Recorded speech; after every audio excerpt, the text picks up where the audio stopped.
So in this video, we're going to be finding the local extrema of f of x equals x plus 1 over x. So our first step is we're going to take the derivative of the function. So let's do that.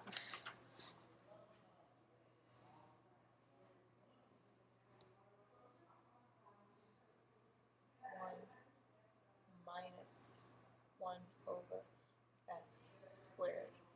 So what I did there was I took the derivative of x, so 1, it would be x to the 1 power plus x to the negative 1 is what this equals. And you just move this here, this becomes 1, and then we're subtracting 1 from the exponent, so you have x equal to negative 2, and that just becomes 1 over x squared. So that's how we get to this part right here. Okay, next we have to set our derivative to 0 in order to find the zeros of that function, which are the local extrema of the first function. So we're going to set 0 equals 1 minus 1 over x squared. And I'm going to multiply through by x squared, so I have 0 equals x squared minus 1. And x squared minus 1, I factor that, x minus 1, x plus 1. And so our two zeros are x equals negative 1 and x equals 1. That's from that one and that's from that one. Okay, so those being our two local extrema. And we're going to check that by making a number line. So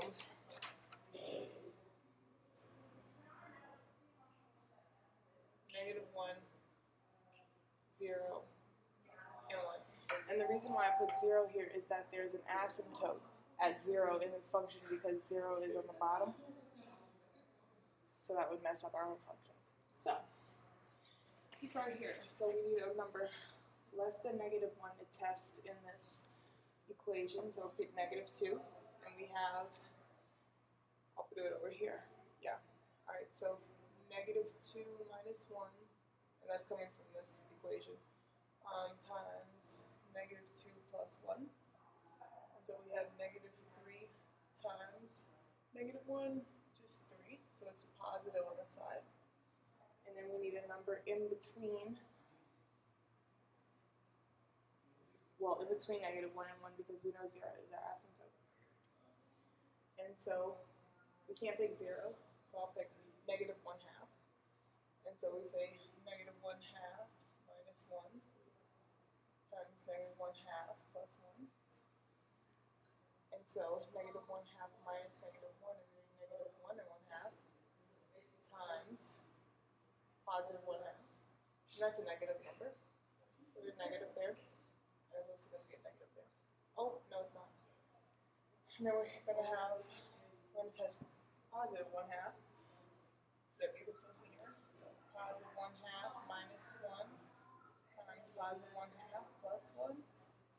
And that is minus 1/2 times 1 and 1/2.